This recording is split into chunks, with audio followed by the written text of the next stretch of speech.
So here's Liz Kendall to set the ball rolling on this topic, who's come out into the media, and she's going to convince you that digital IDs are a good thing, that they're going to help you, and they're going to be a general plus for British society. The government is looking at digital ID cards at the moment. How would that help prevent the situation that we're in now?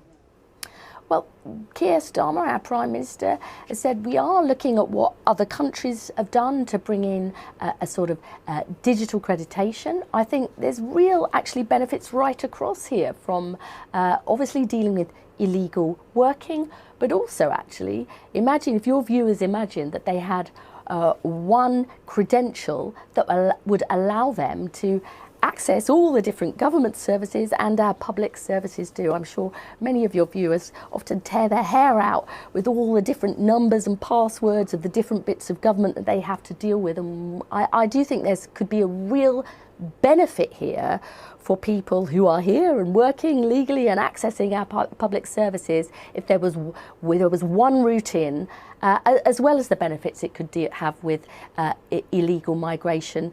We're looking at that. I think it is an interesting idea that other countries have taken. So this is the government's vision, what they want to do. They want to create a digital identity. Now, I don't want you to be under any illusions about what this would be. So if you can imagine cyberspace out there, there's the whole of cyberspace, and what the government are going to do, they're going to give you a postbox in cyberspace, and in that postbox, what they're going to do, they're going to collate all of your government documents, whatever they may be, and that will include all of them. And so what they're going to do when they talk about digital ID, this is going to include passports, birth certificate, national insurance, potentially a Bank of England bank account. And all of these things, everything included, your NHS, your dental records. I'm talking about every single piece of information that the government holds about you being collated in one place. Now, the theory here, of course, is that this is going to make it easier for you, so you don't have to have multiple passwords for HMRC or your NHS records or whatever it is. So everything will be collated in one place, and this is there to make it easy for you. So that's the nice, pleasant way to look at it.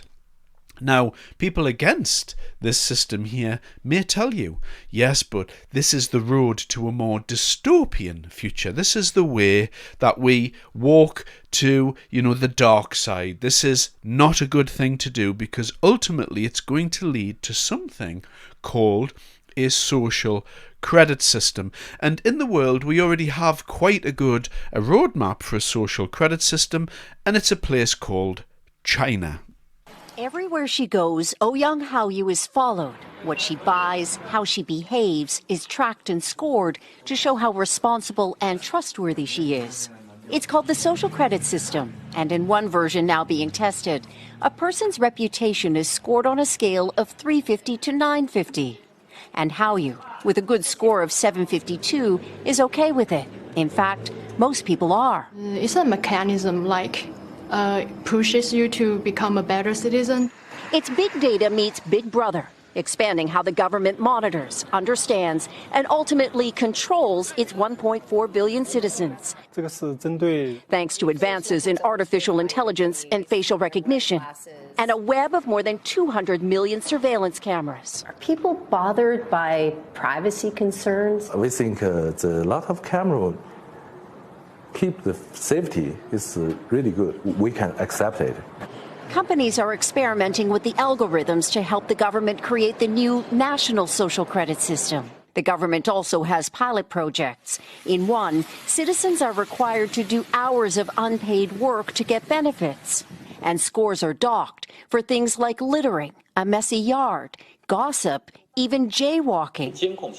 Video of offenders is shown on the local news. And information collectors like Zhou Ai-ni are paid to report on their neighbors. Her quota, 10 entries a month. Like the man who carried a drunk person home. A good deed, she says. Good social credit gets rewarded with perks like cheap loans and travel deals. But a bad score means public shame and worse. Huang Huijun lost a court case and didn't pay. Now he's on a government blacklist. I can't buy airplane or train tickets, he says, and the list goes on. Being discredited makes it hard to get a job or put kids in top schools.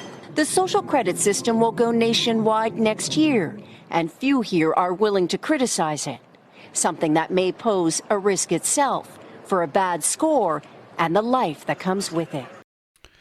So there you see where a social credit system could go if the authorities really wanted to push it.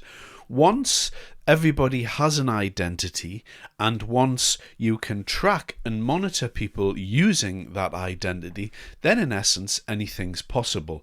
So if we cast our minds back to the recent protests, for instance, so say the government didn't quite like the plastic patriots, as it said, going into London and voicing their displeasure, they could perhaps say, oh, okay, well, those people there, we're not going to allow you to purchase a train ticket or a bus ticket. We're just going to go into your details and switch off your ability to travel within the UK. And the reason they will be able to do that is because the thing that follows this system here is a central bank digital currency. And this is what it's all about. So it is about, social conditioning and bringing everything into one place. But in order to instigate a central bank digital currency, you must create a digital identity to attach it to, and this is why they're doing it. And so the Bank of England will have a bank account that will be linked to your digital identity, and within that you'll just spend your money. And if the government decide for whatever reason that it's not a good idea for you to do X, Y and Z, then they can prevent you doing that. And that could be in a million different ways. So let's say, as an example, that you're costing the NHS money because you are developing diabetes, for instance, and a doctor's highlighted this and they say, oh, well, you've got to stop taking sugar. So what if that app is informed that you need to reduce your sugar consumption, and you may go to the supermarket and you may buy, a Snickers bar, whatever it is that you want to buy, and the system will go, I'm sorry, you're not allowed to do that. And that's the level, the programmability of the system that they would be able to take it to, and be very easy for them to do that once they've instigated the system. And so this is, in essence, authoritarian control. And so from this point you could say, well, if the government is going to instigate all of this, and there's 1,000 ways we could look at it, but if the government is going to bring this in, is this going to turn out well? Or is this going to turn out badly? So my question to you is this. When you give the government any power whatsoever, does it ever turn out well? Do the government tend to over-deliver in what they say?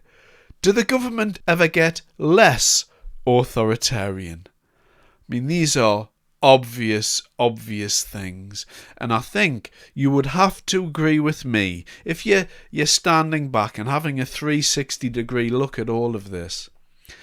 I'm quite happy to keep things as they are. I'm quite happy to have a passport. I'm quite happy to have separate things like my NHS account and my birth certificate and my national insurance. And of course, all of these separate areas require the government to hire people to fulfill these functions. So when the government, and they will do it, when they bring this ID system in, because they've been wanting to do it for a long time, the government is going to save a ton of money. But this is part of a previous video that I've done on the AI revolution. And there's going to be a ton of government jobs just go out the window. And I'm all for reducing public expenditure, but you also have to have jobs for people. So there's a lot of people employed in all of these various things, and they're all going to lose their jobs. We're all going to lose a certain level of freedom, and we're all going to have our central bank digital currency linked into this. And at the next financial crisis, it's going to be brought in.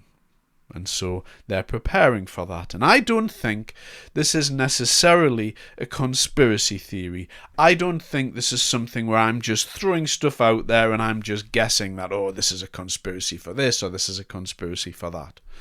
I don't think that's true. What I think is true is that the government is setting this up. They are going to do it. There's nothing you'll be able to do about it. There could be protests. People could walk up and down the street shouting on. You can do whatever it is that you want to do. But they will bring it in. They will do that. And young people, as you saw in that video there, they're quite into all this. They're quite into getting a score and walking around and helping people and all of that and looking at their mobile phones, whereas older people see the authoritarian nature of it. And this is a dividing line within our society, which the government are going to exploit.